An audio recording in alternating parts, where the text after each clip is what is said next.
It has been an amazing find out season for problematic males.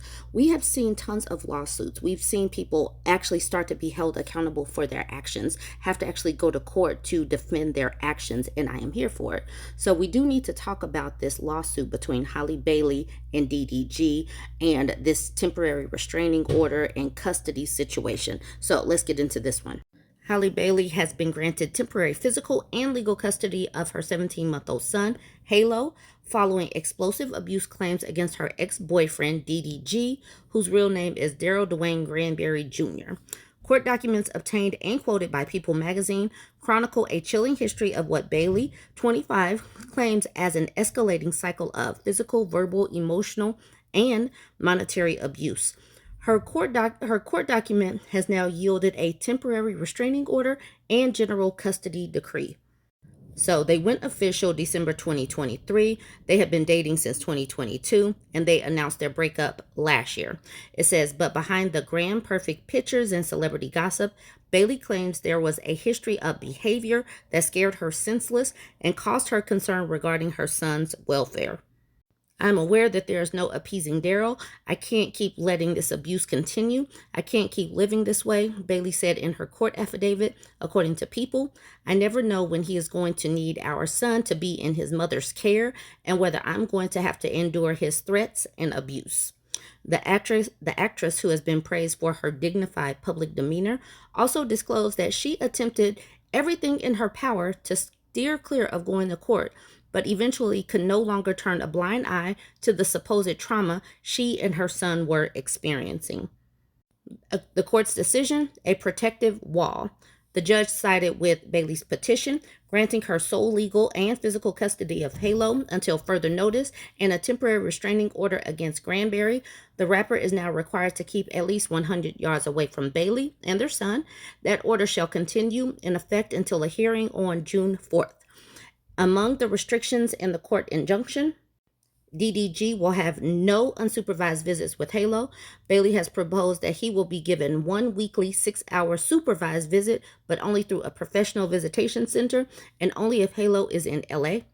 DDG will not take Halo out of LA County, an action that comes concurrently with Bailey's petition for a child abduction prevention order. Bailey is asking for strict limits on travel, and he can't have any travel documents on their son without her prior written approval. And even if she provides that, she asks that he provide full travel itineraries, copies of round-trip travel, and an open airline ticket for her in case Halo is not returned. There are several alarming allegations in Bailey's petition. In January, she claims DDG verbally abused her while she was trying to buckle their son in a car seat, repeatedly calling her the B word in front of their child. In another incident, Bailey alleges Granberry entered her home without her consent in March when she was not there, sent a photograph of her bed, and sent a threatening text implying she was sleeping with other guys. She alleges these steps are part of an obvious and nefarious trend of harassment and intimidation. She also blames DDG for attempting to hide their son away from her and not being receptive to basic co-parenting arrangements. Bailey claims that such behavior placed both her and the child's physical and mental health in immediate danger. And what's wild about this whole situation, she was so quiet and private about, the pregnancy and their relationship at first. And now this is all blown up. I know that she did not want to bring this into the court of public opinion, but here we are. Now let's move on to Chris Brown. Chris Brown has been problematic for a couple of decades now when the whole infamous situation with him and Rihanna went public. People excused him back then because he was 19 and he was young, but what are the excuses for him acting this way now? All right, so he was charged in the UK for an alleged attack at a London club back in 2023. People are being held accountable for past bad behaviors, and hopefully this becomes a trend. Chris Brown was charged Thursday in England for allegedly beating a music producer in a London nightclub in 2023. Brown, 36, was charged with one count of causing grievous bodily harm after being arrested at a Manchester hotel. The Sun, which first reported the story, said producer Abe Dial told them he was hospitalized after Brown beat him in an unprovoked attack at the Tape nightclub in the swanky Mayfair neighborhood in London in February 2023. Brown was on tour in the UK at the time. The tabloid said it became aware Brown was in the UK on Wednesday and called police to find out if he was under arrest. The newspaper said Met officers then traveled to Manchester and made the arrest. Brown was held in custody and faces a hearing Friday morning in Manchester Magistrates Court. So he can't be held accountable here for the things that he's done to women, but he's being held accountable. So we'll see if he finally gets some consequences to any of his actions. He seemed to have been shielded for years and years and years, and people keep excusing him, but maybe he'll finally face some consequences, even though it's never here in the United States against the women here. All right, now let's move on to the next problematic male. Content creator Adin Ross was trending today. So when I click his name to see what he is trending for, he's trending because he is laying into singer Doechii. And what he was saying, it was just laced with so much vitriol. I don't really know what he is known for outside of being a content creator, but then I opened up this article from Vibe magazine and I see that he is connected with other problematic males. Let's get into this article. It says Adin Ross claims he lost millions in brand deals after dissing Megan Thee Stallion and Doechii. He actually mocked her getting pew-pewed by Tory Lanez, and he called Doechii a piece of I told you this man is connected with other problematic males. All right, so right here it says, during a live stream with DJ Academics on Wednesday, May 14th, Ross expressed visible frustration over the lost opportunities, which he suggested were related to both recent controversies and the broader public perception of him and fellow content creator DDG, which we just talked about. I'm so mad. My PR was finally getting better, Ross vented. I had 2 deals lined up, same with DDG, lost both of them. Ross made it clear that for him, the issue goes beyond financial loss. I'm mad as F, AK. It's not about the money. It's just because I wanted to do it. That's the reality of how the world works.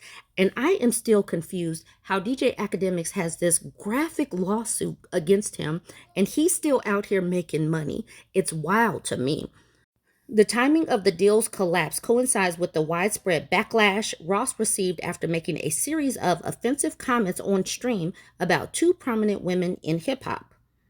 Meg Thee Stallion is so pretty, but Adin Ross was laying into her in the situation with Tory Lanez, who pew-pewed her, and I am so glad that that man is locked up, and he actually got poked with a piece of cutlery, and he actually had to go to the hospital. So I am here for people being in their find out season.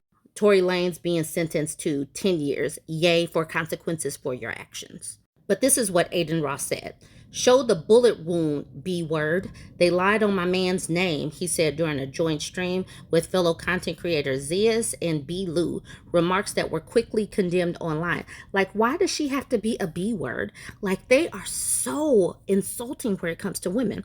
All right, this part. Ross also targeted Doechii, the rising rap star and 2024 Grammy Award winner who has gained recognition for both her music and her unapologetically bold public persona, referring to her behavior while preparing for the 2025 Met Gala, in which she demanded her team retrieve more effing umbrellas.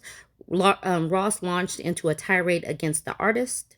And this part, she's an entitled, unintelligent piece of he said of Doechii before calling for bands to boycott her work altogether. Stop listening to her music. And during this tirade, it was so ugly, insulting, and vulgar. While Ross did not name the companies behind the pooled deals, his recent outbursts appear to have seriously impacted his marketability, even as he continues to hold a sizable audience on platforms like Kick and YouTube. Whether the backlash will affect his long-term career remains to be seen, but for now, Ross's remarks have clearly cost him more than just online criticism. They've begun to cost him real money. And I think that Doechii is actually suing him for defamation. I don't know what he said to defame her. I know he was definitely very insulting, but I just saw a clip. I don't know what all he said incomplete, during the whole live stream. So, but that is also going on as well. So, three different problematic males finally finding some kind of consequences to their action. Join the conversation. Let me know what you think. Don't forget to like, comment, and share.